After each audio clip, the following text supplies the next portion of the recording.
our world lead, a new report claims that Russia has been holding thousands of Ukrainian children in a network of so-called re-education camps since the invasion of Ukraine began almost 1 year ago.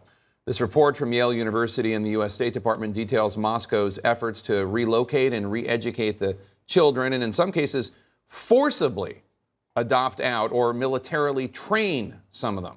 Moves that the researchers claim are clear war crimes. CNN's David McKenzie follows one mother's journey to reunite with her daughter who was stuck in one of these hideous camps.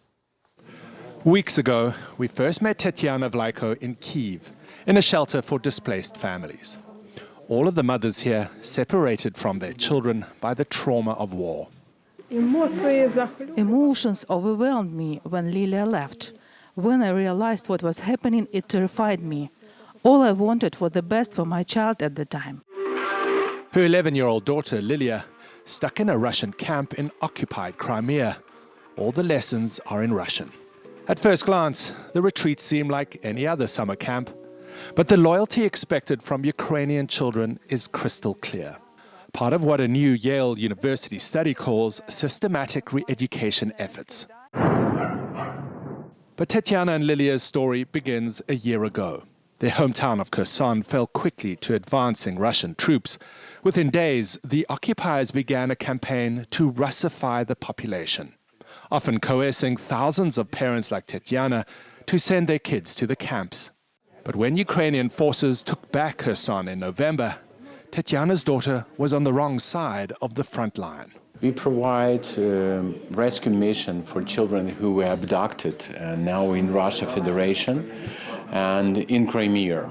Mykola Kuleba, the founder of Save Ukraine, declined to say exactly how they negotiate their entry into enemy territory, just that the mothers can't do it on their own. It's impossible to communicate with any Russians because you can ask these mothers, they don't want to give children back.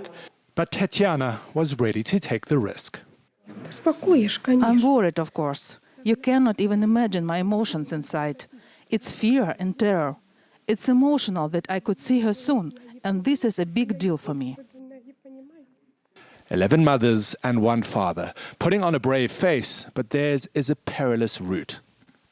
From Ukraine by road to Poland, into Russian ally Belarus, through the Russian Federation to occupied Crimea. We were counting every kilometer on approach.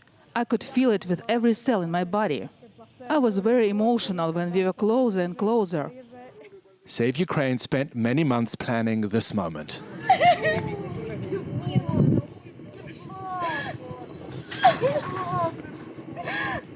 Reuniting families shattered by war, returning children who just wanted to go home to Ukraine. Once I entered to meet, it was an outburst of emotions. Once we embraced, it was like a great weight lifted. In the end, they gave up the children willingly. But Save Ukraine says that hundreds, perhaps thousands, remain.